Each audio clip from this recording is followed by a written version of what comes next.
दादा काय सांगाल स्टार प्रवाह परिवार 2025 पुरस्कार सोहळा आज पार पडतोय, आपण इकडे आहात, काय सांगाल त्याबद्दल? जसं आपल्या घरोघरी दरवर्षी दिवाळी असते, दरवर्षी येते, तरी पण आपण दरवर्षी त्याच उत्साहाने आपली दिवाळी आपण साजरी करतो।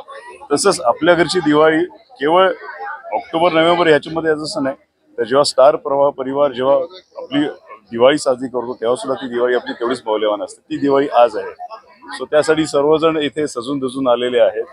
फेस्टिव्ह मूड आहे, उत्सव आहे, सो त्याच्यामुळे हा उत्सव चांगल्या रीतीने साजरा करावा आणि आनंद द्विगुणित करावा। तुम्हाला काय वाटतं? देवाने सांगितलं सेम, मलाही सेमच भावना आहेत माझ्या। पण अजून एक असतं की आम्ही दिवसभर शूट करतो, 12-12 तास, कधी 24 तास, 13-15 तास। त्याच्यामुळे रोज भेटणं ह्या परिवाराला होत नाही, त्याच्यामुळे ह्या दिवसाची आम्ही आतुरतेने वाट बघत असतो। कारण हा एकच दिवस असा असतो ज्या दिवशी स्टार प्रवाहाचा आमचा अख्खा संपूर्ण परिवार आम्ही एकत्र येतो, भेटतो, मजा मस्ती करतो। त्यामुळे खूपच उत्साहाचं वातावरण आहे, सगळेच हॅपी आहेत। तुमची मालिकेला पण अवॉर्ड वगैरे काय भेटतं? एक सांगू तुम्हाला, सर्वात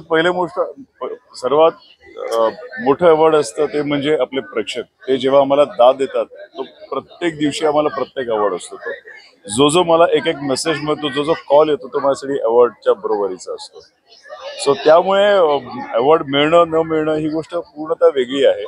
इथे येणं, सगळ्यांबरोबर एकत्र मित्रमैत्रिणी भेटतात, तो खूप मोठा अवॉर्ड असतो, है ना। अजून काय अपकमिंग काय आहे तुमचं? अपकमिंग माझा आता जस्ट एक तेलुगू मूवी रिलीज झाला, देवकीनंदन वासुदेवा, ब्लॉकबस्टर ठरला साऊथ मध्ये, तेलंगणा, आंध्र प्रदेश मध्ये। दुसरा मूवी माझा 28 मार्चला रिलीज होता, रॉबिनहूड, तो सुद्धा मेगा मूवी आहे, नितीन श्रीलीला कास्टिंग वगैरे, सो सगळी त्याची तयारी चालू आहे आणि उदय गांबेवर पूर्ण कॉन्सन्ट्रेट केलेला आहे। दादा छावा मूवी रिलीज झालाय, हो तुम्ही पाहिला का नाही ते हो मूवी? हो, पहिली गोष्ट अशी की छावा मूवी इथे रिलीज झाला, पण ही छाती अभिमानाने फुलली आहे।